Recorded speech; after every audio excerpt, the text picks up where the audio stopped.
Sabi ng mga amo ko, tuwing Biyernes daw, tatanggalin ko daw yung mga yan. Yung mga yan. Tingnan mo nga, ang dami mga kalat. Ayan. Ito pa.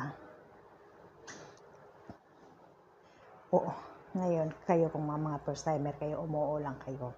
Kasi, hindi sila magagalit. Ako, oo lang ako. Pero, ito mga ganyan. Pag sinabi niya, linisin mo yan linggo-linggo. Oo lang ako, pero hindi ko nililinis pag gusto lang ng katawan ko. Tapos, pag naalala niya, hindi ko nilinis. Pinunasan ko yan.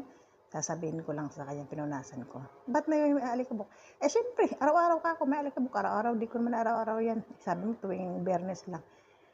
Ganon lang ang style ko dito. Kaya, kanya-kanyang style lang. Kunyari, ganito, oh.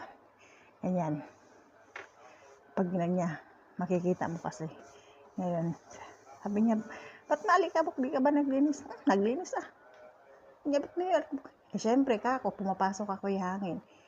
Sa isang araw lang, pag hindi mo ako pinunasan yan, magkakalikabok yan. Hindi na siya kikibo. Basta, pag andito siya, gagalaw-galaw ka. Yun ang teknik ko dito.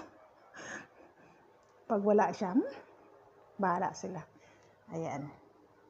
Naglilinis ako dyan, pero atik-atik na linis lang. Ba't mo patayin sarili mo? Hindi Kunyari, sisipagin ako ngayon, ito tatanggalin ko yan.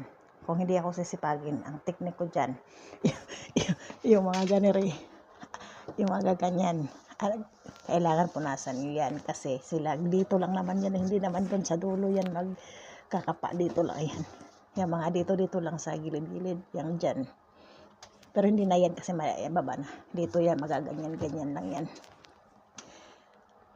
Pero, ikaw ako na nga lang magdiskarte. Pagka wala akong trabaho, punas-punas lang ako sa dulo. Pag sinipag naman ako, ayan, tatanggalin ko lahat. Siyempre may time din na tamad tayo magtrabaho.